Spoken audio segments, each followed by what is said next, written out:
Oke, selamat malam teman-teman. Hari ini kita akan bahas spesial, kita bakal kenalan dulu sama UI UX-nya, terus nanti kita juga bakal masuk ke proses desainnya dan segala macam, sampai nanti benar-benar menghasilkan sebuah halaman yang udah jadi gitu ya.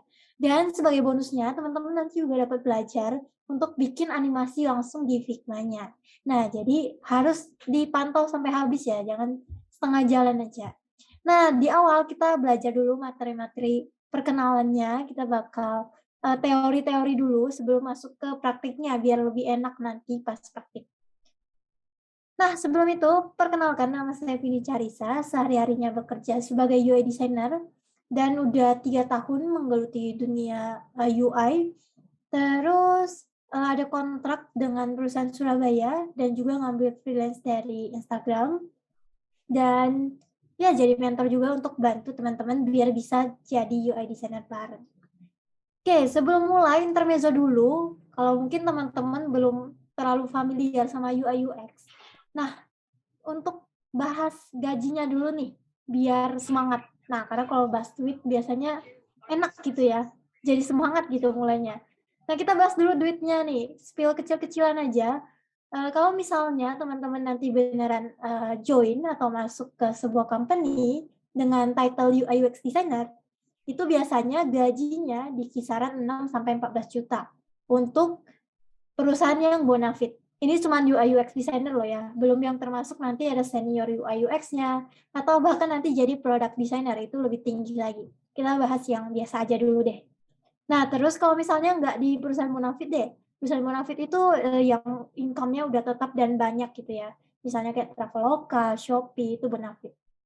Nah, tapi kalau nggak masuknya di sana, di company biasa aja, itu aja juga udah 4 sampai 7 juta. Itu untuk yang baru terjun loh, belum yang ada pengalaman segala macam. Nanti kalau udah mulai ada pengalaman 3 tahun, 2 tahun, itu udah pasti naik lagi. Karena title-nya udah bukan UI UX biasa, tapi senior. Oke, udah ke-spill dikit-dikit tentang gajinya, sekarang kita bakal langsung kenalan dulu nih, apa sih UI UX itu? Kok kayaknya lagi rame banget gitu ya, yang bahas soal UI UX. Nah, jadi kita bakal bahas dari kepanjangannya aja dulu ya. Kalau misalnya UI, itu kan kepanjangannya adalah User Interface.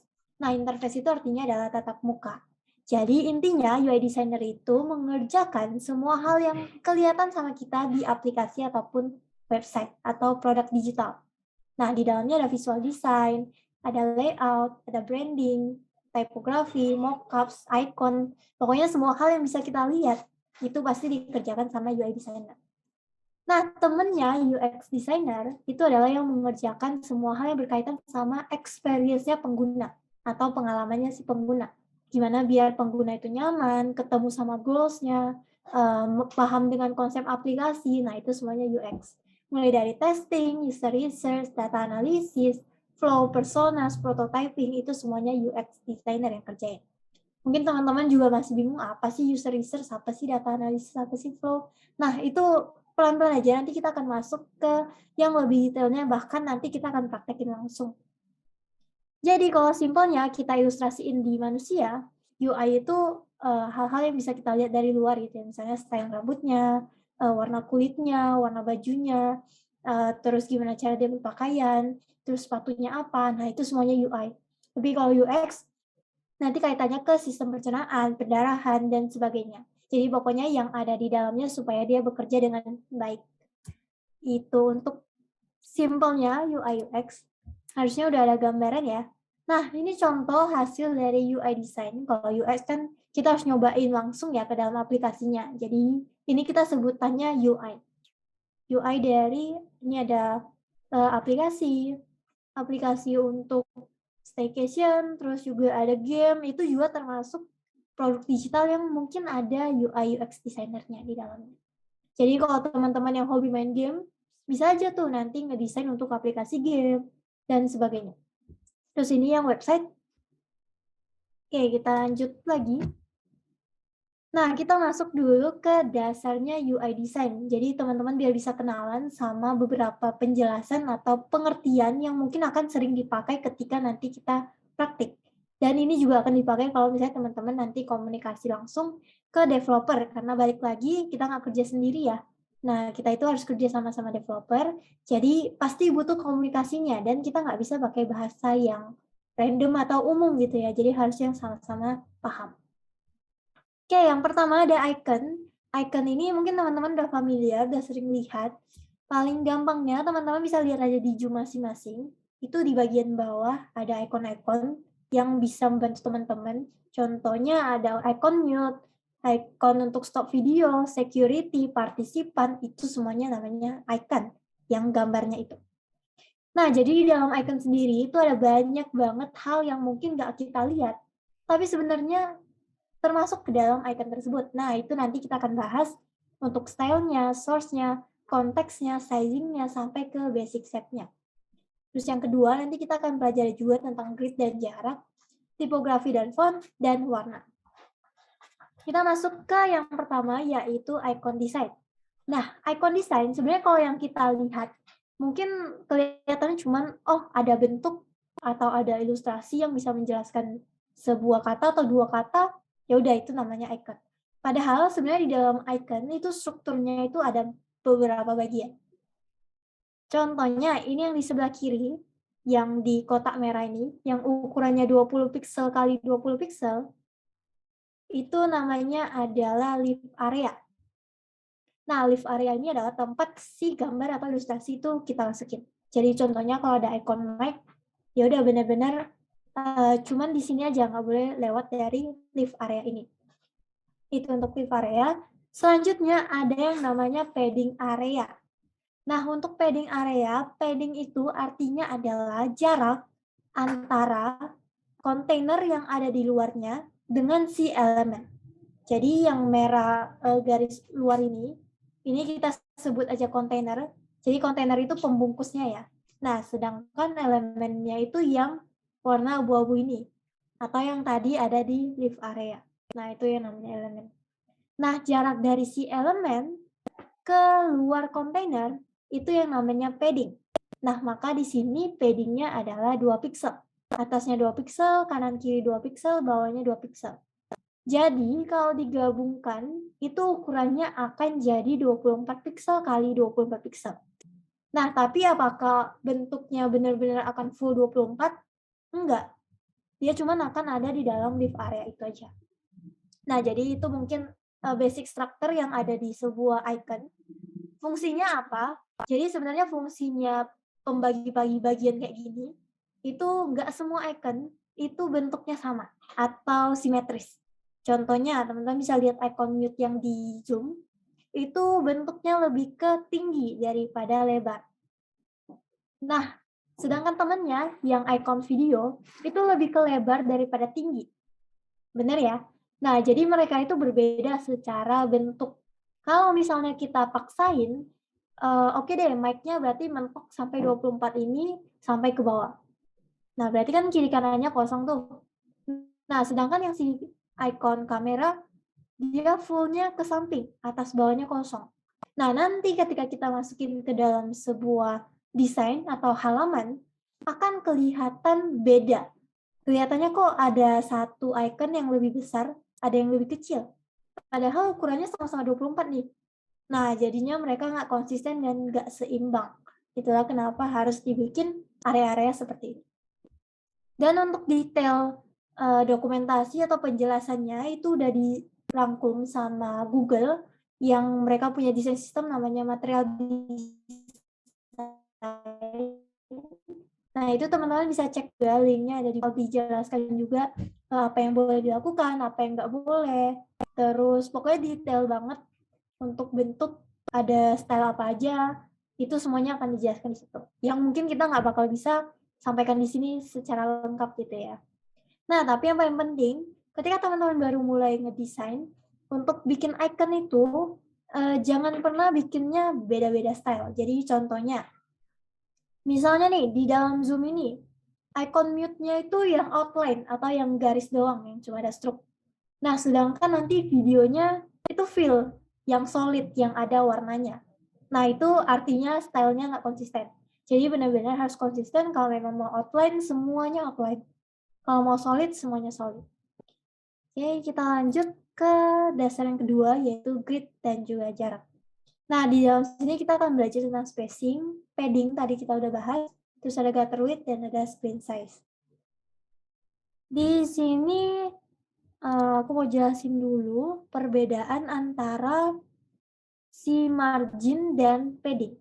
Nah, kalau teman-teman tadi udah belajar bahwa padding itu adalah jarak dari elemen ke kontainer di luarnya. Nah, margin itu adalah jarak kontainer ke luarannya lagi. Contohnya, di sini ada sebuah card kelas gitu ya, integral.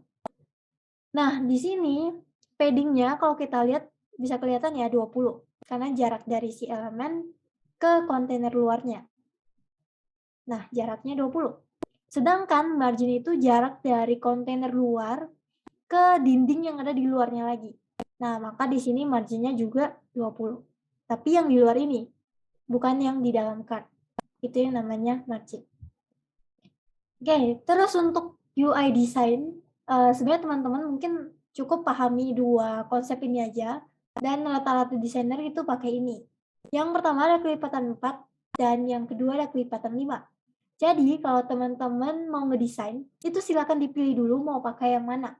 Contohnya, oke kita akan pakai yang kelipatan 4. Nah, maka semua jarak-jarak kita, ukuran-ukurannya, itu harus pakai yang kelipatan 4. Mulai dari 4, 8, 12, 16, 20, 24, sampai seterusnya.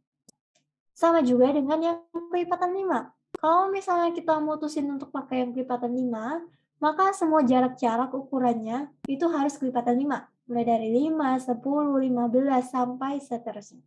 Oke, terdengar membingungkan? Nah, kita langsung ke contoh. Teman-teman bisa lihat di sebelah kiri, ada sebuah screen design, dan ini semuanya pakai yang kelipatan 5. Kalau teman-teman perhatiin, itu jaraknya 20, 5, 30, 15, 5 lagi, 30, 20, 20, 15. Jadi benar-benar semuanya kelipatan 5. Fungsinya apa? Yang pertama, fungsinya itu supaya kita sebagai desainer juga konsisten. Kita anggap deh, kita nggak pakai hal-hal seperti ini gitu ya, terus kita random.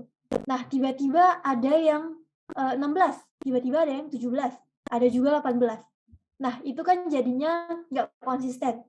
Dan nggak cuman kita aja yang jadi nggak konsisten, tapi juga bakal bingungin si developernya. Nanti kalau dia nge-inspect gitu ya, terus dia lihat, kok ini ada 15, kok ini 16, jadinya yang mana? Karena cara kerja developer dan desainer itu beda ya. Kalau misalnya desainer kan mungkin kalau mau nambahin 1 pixel, ya udah tinggal geser gitu kan, tinggal gerakin aja row-nya. Nah, tapi sebagai developer itu nggak bisa seperti itu. Jadi benar-benar dia harus samain. Oh, kalau marginnya 15 ya 15 semua. Kalau jarak si card 15 ya udah semuanya 15. Nggak bisa dibeda-bedain. Nah, jadi di situ fungsi dari kelipatan ini. Sampai sini mungkin udah ada gambaran. Nah, terus mungkin ada pertanyaan, gimana sih cara tahu, oh yang ini pakai yang 5, ini pakai 30, ini pakai 20. Nah, sebenarnya kalau udah masuk ke sini, ini mainnya lebih ke hierarki. Jadi ibaratnya kalau mereka masih satu grup, satu tingkat yang sama, nah pasti jaraknya lebih kecil. Tapi kalau mereka udah beda tingkat, beda hierarkinya, itu pasti jaraknya lebih jauh. Contohnya, di sini ada yang 5. 5 itu kan yang paling kecil ya jaraknya. Nah, kenapa di sini diletakkan 5? Karena progres, yang tulisan progres ini sama bar yang ada di bawah ini, mereka itu satu komponen yang namanya adalah progress bar. Nah, jadi si title-nya sama si bar-nya itu, mereka satu komponen, artinya mereka sederajat. Nah, makanya jaraknya itu dekat. Ibaratnya mau ngasih tahu kalau mereka ini satu grup gitu loh, satu komponen. Nah, sedangkan dari si progress bar ini ke card, itu jaraknya udah 30, jauh ya. Nah, karena mereka udah beda komponen. Yang satunya progress bar, yang satunya card. Terus kita lihat lagi, di bagian sini ada yang 15. Kenapa dia di tengah-tengah? Karena si card ini masih satu derajat sama card yang ada di bawahnya. Nah, ibaratnya mereka sederajat, nggak yang benar-benar jauh banget, tapi nggak satu grup juga. Ibaratnya mereka bukan satu komponen. Ibaratnya udah ada card 1 sama card 2, komponen yang berbeda. Tapi jaraknya itu masih nggak sejauh 30 karena mereka masih sederajat, gitu ya simpelnya untuk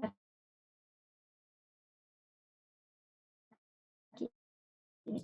Oke, kita font lebih, jadi kalau di font itu pasti kelihatan banget hierarkinya dari cara kita ngasih ukuran, atau ngasih warna, atau bahkan kasih weight dari si font-nya. Kalau font weight mungkin teman-teman udah kenal ya, ada bold, ada regular, ada light, ada extra bold. Nah, itu bisa dijadikan hierarki. Kalau kita kasih yang makin tebal, itu pasti jadinya tulisannya makin jelas, dan jadinya hierarkinya lebih tinggi. Contohnya di sebelah kiri sini ada 2 screen design yang sebenarnya desainnya sama persis, cuman beda di hierarki tadi aja. Ada yang tulisannya bold, ada yang, polos semuanya sama. Nah, dan di situ aja udah kelihatan banget perbedaan, desainnya, padahal cuman beda itu doang. Nah, makanya di situ gunanya hierarki itu sangat-sangat penting banget di dalam sebuah UI. Jadi kalau disimpelin lagi, hierarki itu adalah bisa kita bilang, elemen itu tingkatannya di mana sih? Apakah dia yang paling tinggi, apakah kedua, ketiga, itu semuanya bisa dijelaskan sama hierarki ini. Atau gampangnya kita pengennya user itu fokus ke mana dulu, baca mana dulu, selesainya di mana. Itu juga bisa digambarkan dengan hierarki. Selanjutnya untuk font ada beberapa kategorinya, tapi 5 ini yang paling, sering kita temuin ya. Yang pertama ada sans serif. Sans serif itu font yang paling universal dan paling banyak dipakai di UI design, entah itu web ataupun aplikasi. Kenapa? Karena fontnya universal dan semua orang pasti bisa baca. Bener-bener bentuknya standar deh gitu, nggak macem-macem, nggak aneh-aneh, nggak bervariasi. Jadi, rata-rata orang bakalan pakai font ini supaya nggak ada yang kebingungan, nggak ada yang pusing. Jadinya pakainya sans serif. Nah, temennya serif, ini fontnya sama, cuman bedanya di setiap hurufnya itu ada tanduknya. Di L-nya ada kaki, ada kepala, itu serif. Ini juga lebih cocok dipakai untuk, judul-judul gitu ya. Kalau misalnya yang paragraf agak kurang dipakein serif karena bakal kelihatan padat banget. Dan selanjutnya ada display. Display ini juga jarang banget dipakai di dalam aplikasi. Kalau ada pun biasanya di logonya aja. Contoh paling gampang, mungkin teman-teman masih ingat sama logo Grab yang lama, yang bentuknya ada gelombang-gelombang kayak pelangi warna hijau. Nah, itu pakai font yang jenisnya display. Walaupun logonya pakai font display, di dalam aplikasinya tetap baliknya ke sans serif. Selanjutnya ada font handwriting. Handwriting ini tulis tangan. Tegak bersambung gitu ya, dan ini juga dilarang banget dipakai di aplikasi, kalau ada pun, biasanya di website dan cuman di judul-judulnya aja biar estetik. Tapi kalau untuk paragraf panjang, ini dilarang banget, karena bakal pusing banget bacanya, apalagi kalau jaraknya terlalu dekat. Dan yang terakhir ada monospace. Monospace ini font yang, kayak hasil dari mesin tik gitu ya, yang kaku dan juga sangat-sangat formal. Jadi dari 5 jenis font ini, pokoknya yang paling direkomendasiin itu pasti pakainya yang sans serif, dan untuk font sendiri juga nggak perlu yang terlalu banyak jenisnya. Untuk aplikasi bahkan pakai 1 aja udah cukup, tapi kalau untuk maksimal bisa 2 sampai 3. Kita lanjut lagi untuk yang warna. Nah, di dalam, UI design sebenarnya untuk warna sendiri nggak yang terlalu banyak gitu ya, nggak seperti kita bikin brosur, kita bikin, poster dan segala macam, nggak yang serame itu. Jadi sebenarnya kita cukup pilih aja antara 1 sampai 3 warna yang bakal jadi warna primary, secondary, dan juga tertiary-nya. Untuk sisanya nanti bakal ngikutin, elemen atau komponen yang dibutuhkan. Nah, tapi kalau teman-teman masih bingung untuk milih warna, ini ada beberapa teknik pemilihan warna yang bisa teman-teman pakai. Yang pertama ada complementary. Nah, complementary ini adalah, eee, dalam lingkaran warna, kita ngambil warnanya adalah warna yang berseberangan. Jadi contohnya, misalnya kita punya warna brand itu biru tua. Nah, maka temennya kita tinggal ambil yang ada di seberangnya, yaitu orange. Terus yang kedua ada speed complementary. Kalau complementary tadi untuk kontras banget karena mereka berseberangan, nah si speed ini bakalan bantu ngurangin kontrasnya. Contohnya, Kalau misalnya brand kita warnanya orange, harusnya kan yang di seberangnya itu biru tua. Nah, tapi yang diambil bukan biru tuanya, melainkan biru muda sama si ungunya. Jadi biar nggak yang terlalu kontras. Yang ketiga ada juga yang namanya analogus. Nah, analogus ini dua warna yang saling bersebelahan. Jadi kalau misalnya brand kita warnanya biru tua, maka tinggal ambil di sebelahnya antara ungu atau biru muda. Ini bakal ngasih warna yang lebih harmonis karena mereka deket aja, nggak terlalu jauh perbedaan warnanya. Nah, di dalam UI design juga kenal yang namanya turunan warna. Jadi kalau misalnya kita ngedesain, contohnya kita punya warna biru nih, itu nggak sekedar satu warna biru yang kita temuin aja. Dan di dalamnya itu kita harus bikin turunan warnanya. Jadi kalau di developer itu biasanya ada angkanya 50, 100, 200, sampai seterusnya. Nah, ini juga berlaku di dalam UI design. Kalau misalnya angkanya makin kecil, itu akan lebih mendekati ke putih. Sedangkan kalau angkanya lebih besar, makin besar gitu ya, itu akan lebih ke warna hitamnya. Kira-kira seperti itu. Jadi, untuk cara turunin warnanya, nanti mungkin kita akan coba praktekin langsung ya di Figma-nya, biar teman-teman bisa lihat juga. Tapi untuk sementara yang penting teman-teman paham dulu aja. Nah, kenapa tadi disampaikan kita nggak perlu ambil terlalu banyak warna, cukup 2 sampai 3 aja, karena akan ada banyak warna-warna yang langsung ikut masuk gitu ya ke dalam color palette kita. Kenapa? Karena ada banyak komponen yang memang udah ada warna tetapnya atau warna default-nya. Contohnya, untuk state error atau warning, nah itu semuanya udah ada warnanya. Contohnya kalau error biasanya merah, kalau kuning berarti warning, atau yang lagi processing. Terus ada juga yang hijau yang artinya udah komplit atau udah done. Nah, jadi 3 warna ini udah pasti ada di dalam desain kita. Kalau misalnya desainnya yang udah skala besar gitu ya, misalnya untuk company atau desain sistem, itu pasti ada. Selanjutnya ada juga warna yang pasti ada, itu warna hitam dan putih atau warna netral. Nah, karena biasanya ini untuk teks ya. Kalau misalnya warna hitam, itu untuk yang background-nya terang. Misalnya kayak slide ini. Tapi kalau teks yang warna putih, itu biasanya untuk yang belakangnya gelap. Misalnya dark mode, itu biasanya teks yang warna putih. Nah, turunan warna dari hitam dan putih itu akan membentuk yang namanya abu-abu. Jadi, abu-abu itu udah masuk ke dalam turunan warnanya hitam dan putih. Terus merah, kuning, hijau ini juga akan langsung ngikut ke dalam warna yang ada di dalam desain kita. Jadi, 5 warna ini udah akan langsung masuk, ditambah warna-warna primary dan secondary kita tadi. Jadi kalau ditotalin, sebenarnya kalau dihitung satu-satu ya, mungkin akan ada kira-kira 56 lebih warna gitu ya yang kita pakai. Walaupun sebenarnya kalau di grouping, ya mungkin cuma ada 5 atau 6, gitu kira-kira. Oke, kita lanjut lagi, selanjutnya ada proses dari UI design. Nah, di sini mungkin teman-teman kalau pernah belajar ada design thinking, ada design sprint, terus ada agile dan segala macam. Itu semuanya metode gitu ya, dan artinya kita boleh bebas memilih mana sih metode yang mungkin paling cocok sama kita. Tapi overall setelah aku baca semuanya, itu rata-rata sebenarnya step-nya sama, cuman beda-beda definisi aja. Jadi ini yang udah dirangkumin gitu ya. Yang pertama, biasanya kita akan masuk ke proses understand atau memahami. Nah, di dalam sini kita akan memahami banyak banget hal, mulai dari jenis proyeknya apa, terus durasinya berapa lama, karena ini ngaruh gitu ya. Contohnya, kalau durasinya sebentar, mungkin kita nggak akan sempat untuk research yang terlalu banyak, atau nggak akan sempat untuk bikin desain sistem. Nah, jadi harus tahu dengan jelas durasinya berapa lama, biar kita bisa menyesuaikan skop kerja kita.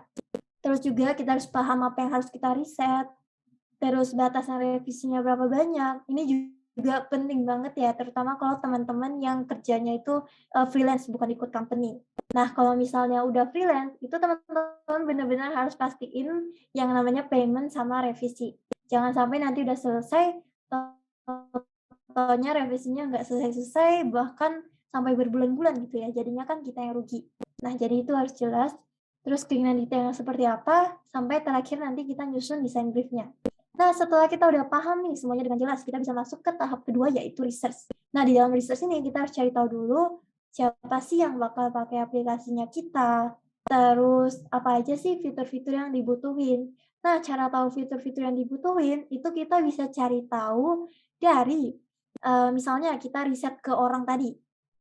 Misalnya nih kita udah tahu, oke yang akan pakai adalah, remaja dengan umur 17 sampai 24 tahun. Nah, kita interview tuh mereka, kira-kira apa sih yang mereka butuhin kalau mereka mau pakai aplikasi A atau aplikasi B. Nah, jadi itu juga bakal jadi jawaban. Terus kedua, kita juga riset ke kompetitor. Jadi misalnya kita mau bikin e-commerce. Nah, itu kan udah banyak banget e-commerce yang udah, jalan duluan gitu ya, misalnya ada Shopee, Tokopedia, Lazada, dan sebagainya. Nah, itu semuanya harus kita cari tahu, apa sih kurangnya mereka, apa sih lebihnya mereka.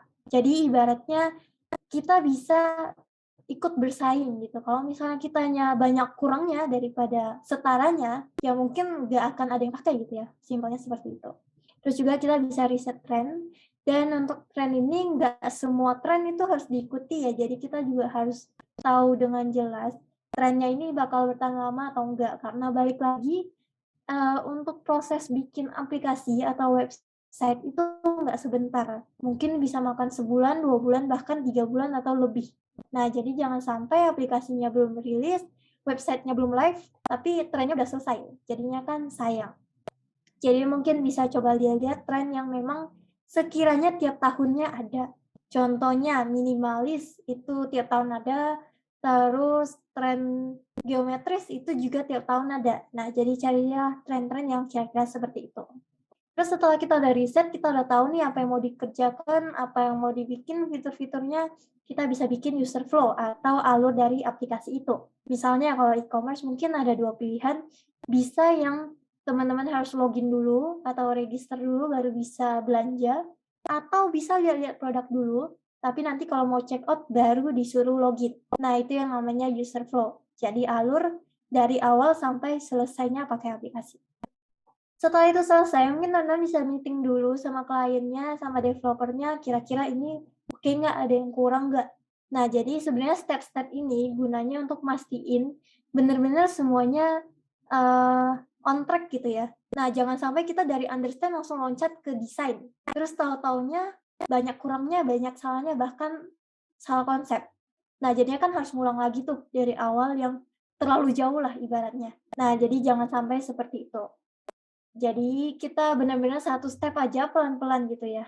Tapi ya ini balik lagi harus tahu, harus paham dulu durasinya berapa lama. Jangan sampai cuma seminggu, terus kita berlama-lama di research kan nggak selesai juga gitu ya. Nah, setelah alur aplikasinya selesai, kita udah bisa bikin kerangkanya. Jadi kerangka ini fungsinya ada gambaran sebelum kita ngedesain nanti. Ini juga bisa dijadiin bahan untuk presentasi ke klien, ke developer. Terus yang ketiga, ini juga bakal membantu kita. Mungkin teman-teman sering buka aplikasi desain, layar yang kosong gitu ya, lembar kerja kosong, terus blank gitu, nggak tahu mau ngapain. Nah, itu karena sebelumnya teman-teman nggak punya kerangka atau belum ada gambaran harus bikin apa. Nah, jadinya kelamaan stuck-nya. Nah, jadi itu juga salah satu gunanya kerangka ini. Nah, setelah kerangkanya selesai, semuanya udah oke, developernya juga bilang, "Oke, ini bisa nih dibikin," atau kliennya juga, "Oke, ini udah cukup lengkap nih." Nah, barulah kita masuk ke tahap desain. Kita bisa bikin desain sistemnya, komponennya, sampai ke halaman-halamannya semuanya gitu ya. Nah, terus ini juga udah termasuk nanti kita prototyping atau nge-link desain kita, itu gimana interaksinya, gimana apa yang bisa ditekan, apa yang nggak bisa. Nah, itu semuanya udah di dalam desain ini. Dan kalau udah selesai, udah oke juga sama klien dan developernya, bisa langsung implementasiin atau kita bisa testing juga ke beberapa user dengan pakai link aja yang ada di aplikasi desain itu. Nah, misalnya kita tes ke 10 orang gitu ya. Kalau misalnya 8 dari 10 itu, fine-fine aja, nggak ada masalah, berarti mungkin udah oke desainnya. Tapi kalau dari 10 orang, ternyata cuman satu aja yang bisa pakai dengan baik atau sisanya kacau deh, nggak ngerti dia banyak tanya dan sebagainya. Nah, itu tandanya ada yang harus kita perbaiki lagi atau harus dipikirin lagi user flow-nya, kira-kira gitu. Nah, kalau nanti udah oke, bisa langsung handover ke developer. Nah, untuk handover ke developer sebenarnya nggak ada patokan khusus gitu ya.